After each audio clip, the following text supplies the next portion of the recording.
Hi, everyone. Henry DeVries with Agency Rainmaker TV. This is the TV show where we help marketing experts make it rain by finding right fit clients. And that means writing and speaking. And when you speak, um, there's a saying in the National Speakers Association when people say, "Do I need to be funny?" And they say, "Only if you want to get paid." So this is about making money being funny. I've published Judy's book. I'm sorry, welcome to Judy Carter. Judy, how are you today? Well, I'm a comedian, so not so good, but that's normal. It's a But, good but comedian. Nobody will say, fine, great. fine, great, great, super. Yeah, Everything's going well. Oh, that's funny. never. That's Comics aren't funny. like that.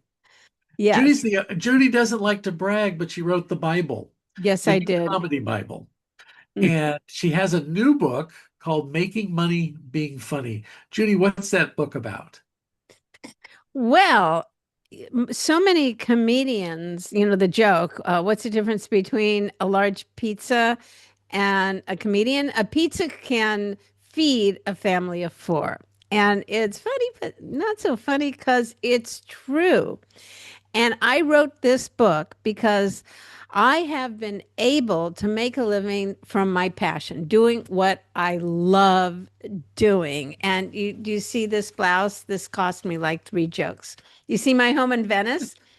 Cost me about 600 million jokes, maybe more. But To be clear, Venice, California, not on the Venice, canals in Italy. but yeah, it's not the canals That'll in take a few Italy. more jokes, but she's on the way.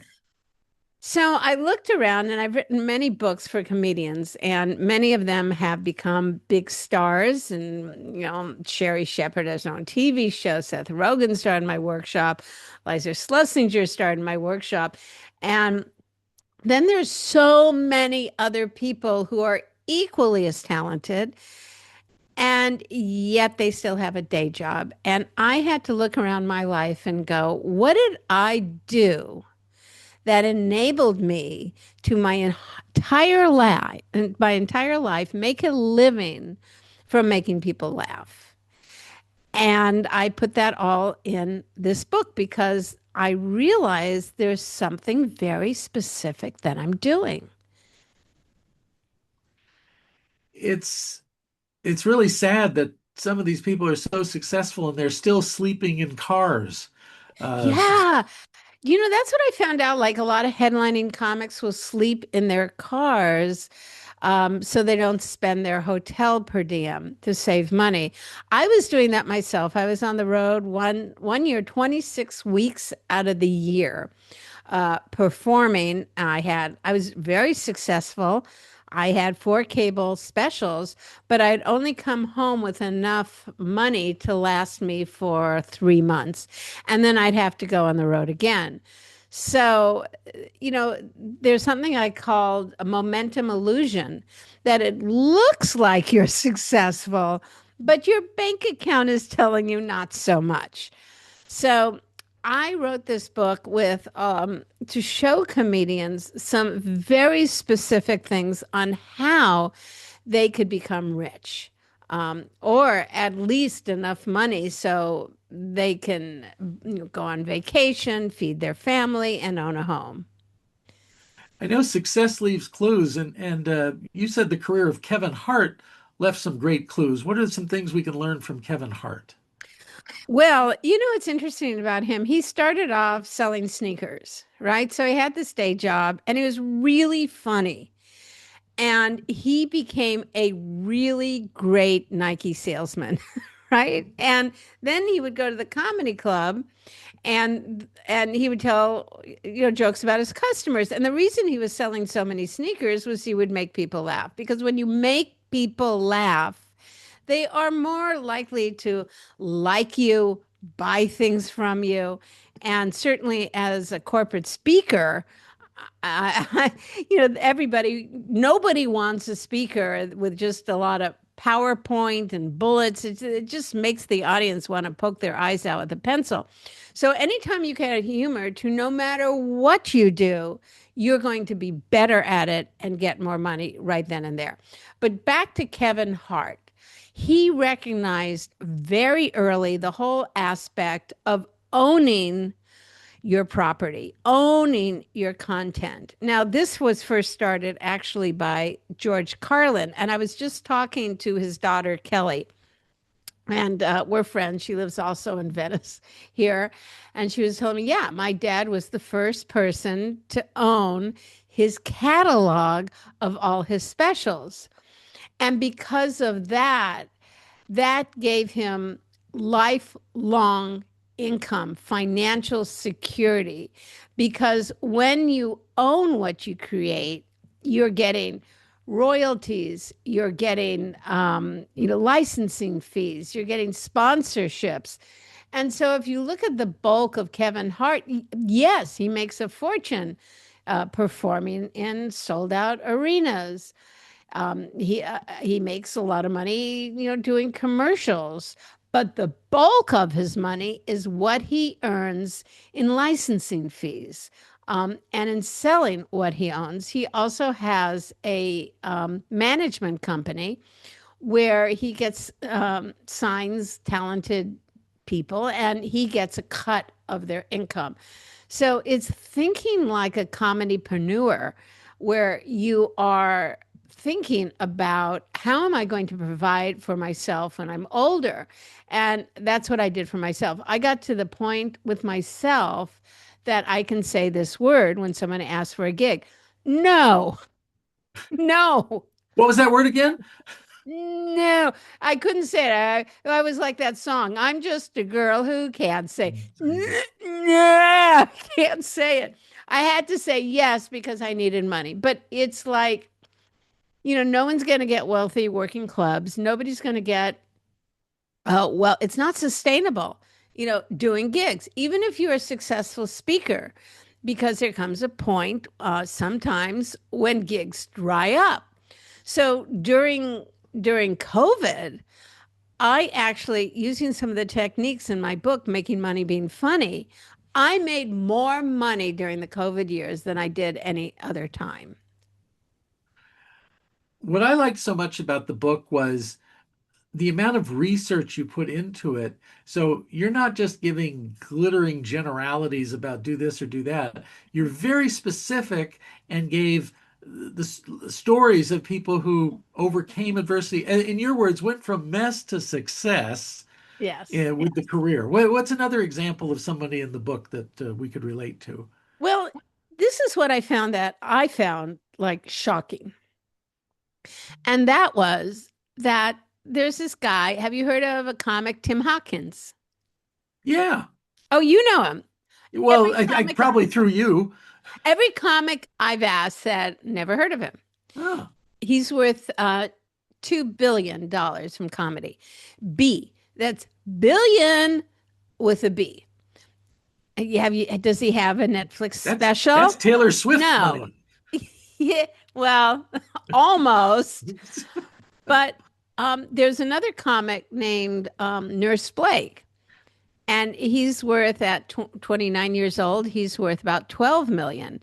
And I asked comics, do you know this guy? Never heard of him. So I went, wait a second. Why are some of the wealthiest comedians people that nobody's ever heard of? What are they doing? And what could we all learn from that? And what I discovered was that they were famous in a niche. So they found a niche and they doubled down on it. So Tim Hodkins is a Christian comic.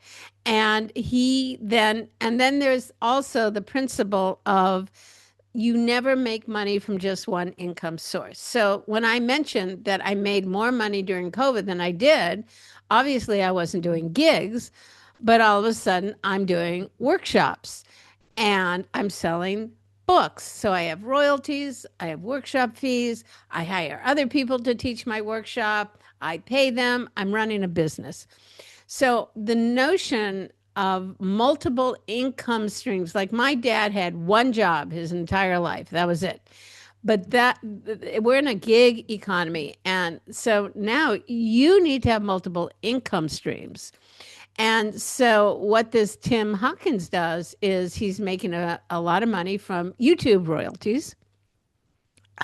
He makes it from selling out these huge churches, and I think he gets 160,000. I could be wrong. That's just what I found on the internet. And then he has all this merch, and then he does speeches, and it's just, but it's all around the niche of Christianity, and he's super talented, super funny, and that's what he does. And the other guy, Nurse Blake, he's a nurse. So if you're a nurse, you know he is, because he just doubled down on being a funny nurse. And so I really think, like my books right here, are very popular. They've sold more with very little marketing budget. I would say no marketing budget. Zip, zero, none. No big press release. No, very, very little. And yet, this is a book, the New Comedy Bible, that has been optioned by just last month. Ukraine is the ninth country to have optioned it, but it's been optioned by China and Taiwan and Mongolia and France and Brazil, and translating all these languages, as well as being the number one book in its category on Amazon in the US. Now, why? Because I'm famous in a niche. If you are a comic, you've read my book. Practically every comic who's headlining or working today started with one of my comedy books. I can't get a literary agent because they go, well, maybe if you could expand and make it like how to be funny in business. Business people don't have a lot of problems. One of their problems is they don't wake up and go, God darn it, I need to be funnier. So I have I have become famous in a niche. Uh-oh, we're collecting books Well, now. I wanted when we were I helped you publish the New Comedy Bible. You indie published that, and we were debating, do we put Oprah on the cover or Lily Tomlin on the cover? Um, uh, could you share your story about Oprah and your book and um, Yeah, this is a real mess to success story. Um, where I was, a lot of things happen probably in one's life, where you go, wow, this is it. I'm hitting bottom. And my bottom was that I was working the road, and this guy didn't like me, and he blacklisted me, got me blacklisted from all the comedy clubs because he was a powerful manager. He didn't like me. And something about I look like his wife. And so he called every club and said, you cannot hire her. If you hire her, and it was really because I didn't show up at a gig. I told him I couldn't do the gig. My mom had just died, and he said, "You have to be there." I go, "My mom just died. I'm sitting Shiva. I can't do it." He said, "You got to do it, or you'll never work again." I go, "Fine. I'll never work again." Never working again was the best thing that ever happened to me, because I couldn't do what I've always done. So I went, what am I going to do? Well, get a job, but I don't have, what are those called, Henry? Job skills. Didn't have any of yeah, yeah. those. Like, I know Well, how to I write a always call joke. that, you just said something that I call a four-letter word, AJOB. That's if you're an entrepreneur, that's the Oh, a last thing you job. want is yeah, Well, I was AJOB. interested in having one though, because I didn't know what to do. So we comics think a little bit differently. When you write a joke, you always have to end a joke with something unexpected, right? A turn. So I thought, you know what? I'm going to practice going to work, see if I like it. Like I'll rent an office and I'll go there every day and see if I like it. So I just kind of didn't do much. People came by and said, what do you do? I went, nothing.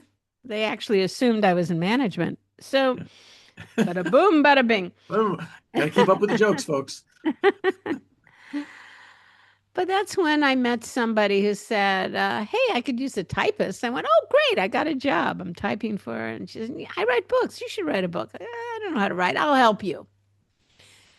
And she helped me, and I submitted to an agent, and it was rejected. It was called Stand Up Comedy, the book, How to Become a Stand Up Comic. And I submitted to 59 agents. Mm, Number 60 liked it. Another woman liked it. Her name is Oprah. Maybe you've heard of her. yeah. So this book that was rejected by 59 agents um, is published by Random House. And next thing I know, is having a show around the book. She said, I didn't know you could teach people to be funny, but Judy Carter can. So she had me on her show. Next thing you know, companies are calling me up, going like, "Hey, come talk to our company about being funnier." And really?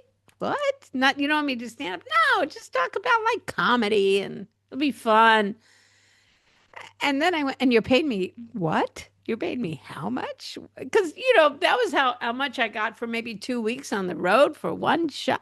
And I wasn't staying in a roach infested comedy condo with other comics going, listen to this one. Listen to this one. Yeah, you get black and blue hanging around with the comics with them poking. Hey, is this funny?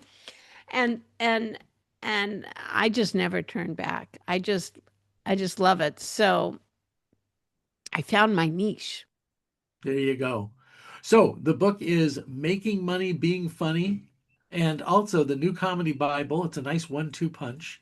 Boom, And I know boom. I did I didn't get to attend Judy's workshop, but the book was like the workshop in a box, and I had to go out to do 3 minutes at a stand-up comedy club open mic. And let me tell you, once you learn how to make drunks laugh in the dark, the local Rotary Club is no problem.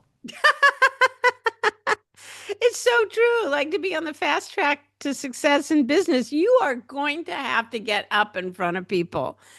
And that scares a lot of people. And if you can make people, as soon as you get a laugh, Henry, how did it feel? Didn't it feel like, I'm home. I'm yeah, home. yes, Well, yes. that's the crazy secret about this, and um, there's no bigger high than making people laugh. And for me, my number one audience is my wife. When I can make my wife laugh, honestly laugh, something that's like, yeah, And not everyone's a gem.